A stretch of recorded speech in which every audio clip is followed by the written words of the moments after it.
Long exposure photography. Why do I like doing it? What is it? What are the pitfalls? What sort of filters do you need to buy? And what filters do you steer clear of? This and a whole lot more coming up in this week's episode of Sniper Photography. This week's video proudly brought to you and sponsored by Touchdown Digital, the leaders in web design, construction and maintenance. That's touchdowndigital.com.au. Hi, welcome back to the channel. My name's Glenn Selman. You're watching Sniper Photography. Look, I want to talk to you about long exposure photography and why I like doing it, and also the pitfalls to it, what to look out for, not necessarily how to do it, because in the last video I explained to you how I take long exposure images, but in today's video I want to talk to you about why I like to do it, the pitfalls of it, what to look out for, and more importantly, what filters to buy and what not to buy. So why do I like long exposure photography? Well, it's a genre of photography that a lot of people don't do for various reasons. It's a bit like macro photography. People might think it's too hard or you need special equipment to do it. Well, not necessarily so. Now, during this video, I'll show you a few images that I took recently, both here in the mountains area, and also on the central coast of New South Wales, a place called Woy Woy, which is a beautiful part of the central coast. And hello, Colin Stalker, if you're watching, I hope you're well, mate. And I'll show you these images throughout the video. So why do I like doing it? Well, to me, long exposure photography, you're creating this surreal image. It's an image that, one, your eye doesn't see. The human doesn't see this type of image when you look at a scene. And you just take a look at these images as we go along. And I just find that you don't see many long exposure images, really. You just don't see them. People just don't seem to do them. But for me, I love doing them because it creates something, as I said, it's very surreal, but it's very different and it's very unique. Plus also too, it's very personal.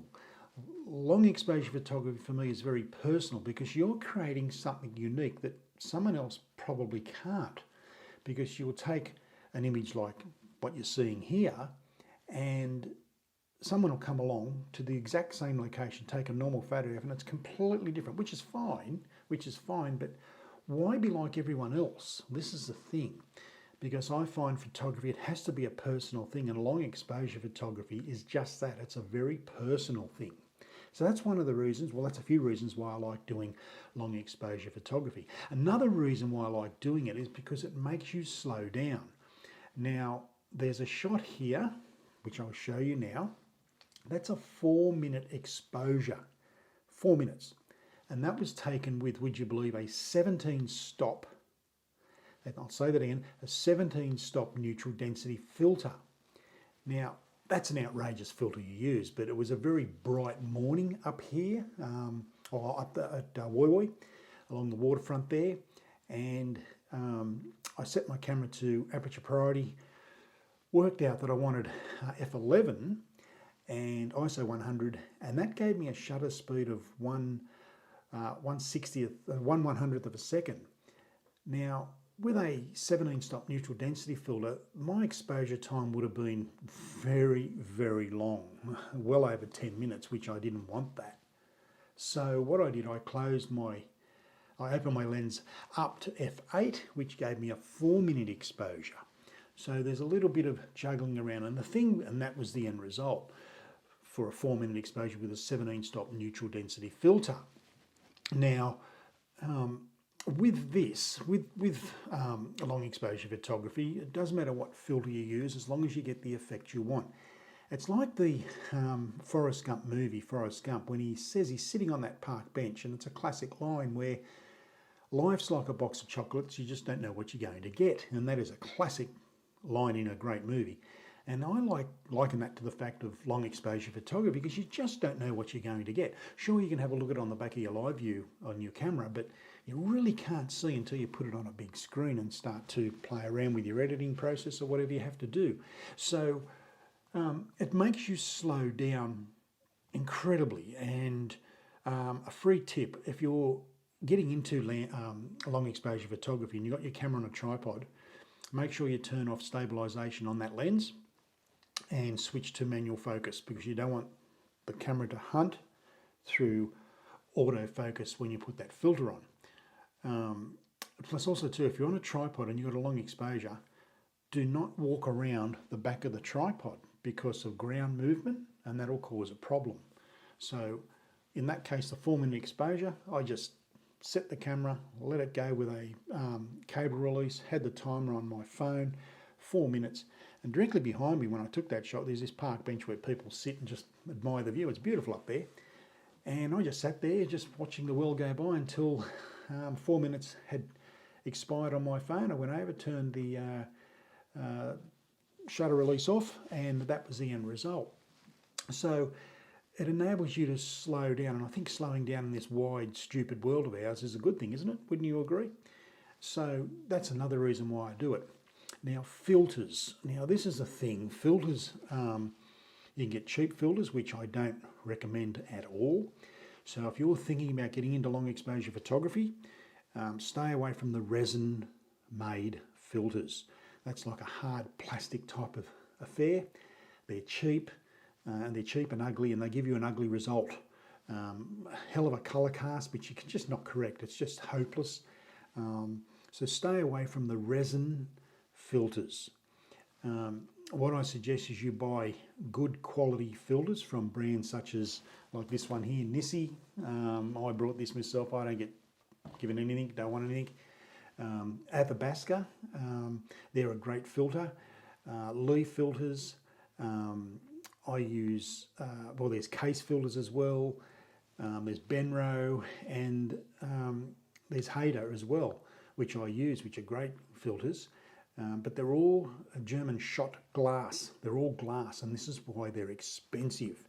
Now, for me personally, with my filter kit, in here you're probably looking at about $1,800 to replace all this, and that's expensive. But I do use every one of them. The 17 stops in there, which I use for really, really bright conditions. Otherwise, if you use it in dim light, you're going to be there for hours. So that's a specialist type of filter. But they are expensive. So, you know, you're looking at about $1,800 there for the full kit. What I suggest you do if you want to get into long exposure photography, look at those leading brands that I've just mentioned, and they have startup kits, which consists of the bracket holder, a circular polarizer, and they also have maybe a 3-stop soft edge half grad, or maybe a 4-stop soft edge half grad, and maybe 2 4-stop and a 6-stop neutral density filter. That's the base kit you need, and you probably will spend anywhere up to about $450 on that kit. But that's a good way to start, because I don't suggest you go out and spend $1,800 on a thing like this. And there's all different brands of filters in there, not just Nissi, to start your life with long exposure photography. I don't want you to do that. Just buy it as you go along. For me personally, in that filter kit there I just showed you, I've got the filter holder from Nissi and the circular polarizer from Nissi. I do have a 3-stop and a 6-stop soft edged half grad to bring the sky down.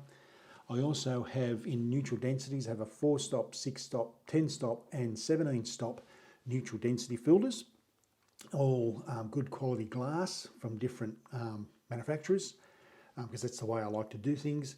But I also have a 3-stop reverse grad filter, which the darkness is in the middle, and I use that, and I'll just show you a shot that I used up on the Central Coast at a place called Little Beach, where the sun was across the horizon, just that thin line. So instead of using a 3 or 6-stop soft grad, I use the reverse 3-stop, where the darkness of that filter comes across the center, right across the horizon line. And you're only going to use that filter for about a minute, maybe 2 minutes maximum, and then that's all over. Then you revert back to your soft grads. But when you're buying these things, make sure that they're a leading brand and they're German shot glass, which the leading brands do use. I think there's a Canadian shot glass as well, but you've got to spend the money on filters. Now, I know in Lightroom, you can correct your skies. We know this, so a lot of people now don't use soft grads, half grads. Well, I tend to disagree with that, and that's a personal thing, I suppose, but to me, I like to do it out in the field. I like to slot that filter in like that. I can see what I'm doing. That's photography. Sitting in front of a computer, that ain't photography. For me anyway. For me anyway, it's just not photography. So I like to do it out in the field. I can drop it in the holder. No, it's got to come up a bit. What are you doing, Glenn? No, move it up there. Perfect. Away you go. So that's what I like to do. But it's very, very important that when you look at filters, you buy good quality ones. Forget the cheap ones, because if you buy cheap, you're going to have to buy twice. And we don't want that. It's like buying poor tripods against good tripods. So also too, what to steer clear of is the variable neutral density filters. Now I know people that use these, and I used one. I brought one for a joke, and what a joke it was. I actually used it once and it was horrendous. I knew it was going to be horrendous, but I wanted to prove a point, and I ended up throwing it in the bin. Yeah, it cost me $80, but I threw it in the bin. I didn't want it. And it went from 1 stop to 8 stops, which was incorrect anyway. The 8 stop was basically a 6 stop. But the problem was, and the problem is with these variable neutral density filters, and I don't care what anyone says here on YouTube, the variable neutral density filters all have the one problem, and that's called the X. So when you get up towards, say, the 6, 7, 8th stop, you'll see an X. There's a good chance an X will appear somewhere in your image, impossible to get rid of. So my personal opinion and my thoughts on this to you guys watching this, don't think you're going to cheap out by buying a variable neutral density filter, and there's heaps of them on the market. Just stay away from them. Buy good quality neutral density filters, the square ones in perfect shot glass, and you'll be fine. But build that kit up. But give it a try if you haven't tried it. Long exposure photography, as you can see these images here, they're just really beautiful to look at. And they're very calming. And when you're calming the situation, you're calming the scene. And I actually plan on doing more long exposure photography. I've been doing it since the print days, and on and off I've been doing it, but I'm starting to really think about doing big projects on long exposure photography. So keep an eye out for that. But that's my thoughts on long exposure photography. I'd like to know what you think about this. Put your thoughts and comments down below. I'll always get back to you. But once again, thank you for joining me here at Sniper Photography. It's a pleasure to have you all along in this journey of mine. So as I always say, be nice to yourself, family and friends, but most of all, you keep shooting, keep smiling. Bye for now.